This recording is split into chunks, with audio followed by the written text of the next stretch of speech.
Hello everyone, this is going to be a really short video because I'm just giving you a brief introduction to the inquiry activity that we'll be doing in class today.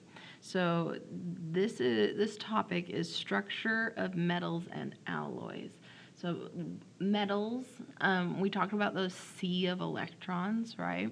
Where we have these nuclei that are not very electronegative and they have low ionization energy. And so what tends to happen is, like, imagine each of these is a metal atom, right? That the electrons tend to just flow and move around these atoms, and then it makes metals quite soft and malleable and easy to pull apart, right? So there are some things that we can do to make metals stronger or to change up their characteristics a little bit.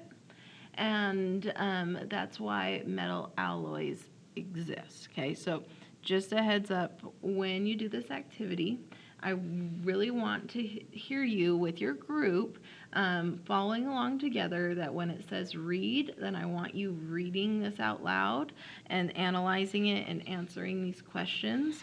The first couple of pages are the actual activity. Now, I'm not going to be directly lecturing on this. It's really important that you're reading this material so you can understand what's going on. You know, there's going to be questions on the test about these this topic, these metal alloys.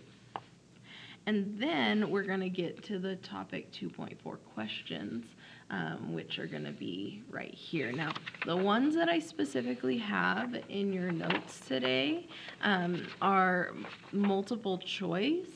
And so I will also have some free response questions on a separate sheet of paper that I would like you to do after you wrap up this activity and these questions. Okay, so that's the plan for today. Let me start this with you.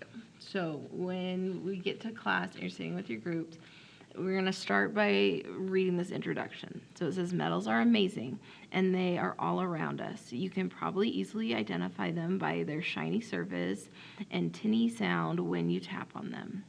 We use metals to run electricity through our houses, manufacture our cars, and create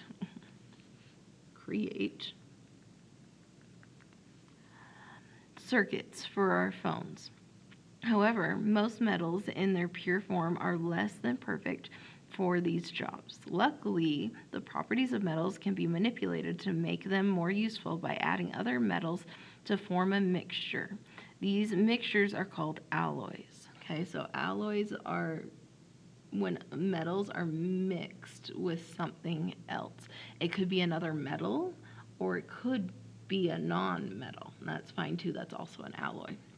In this activity, you'll look at two types of alloys and their properties. Okay, now I know that the image doesn't have color, and that makes it a little hard. So this is a pure metal. Every single atom is the same, and it was all the exact same metal atom.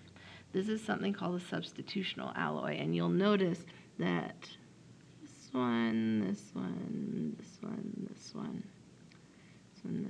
this one, and that guy, those atoms that I just circled, are a little bit smaller than the other atoms that are there. So we've added these atoms into our original pure metal. And because the size of the thing that we added was fairly similar to the original, it just kind of pushed the original atoms out of the way.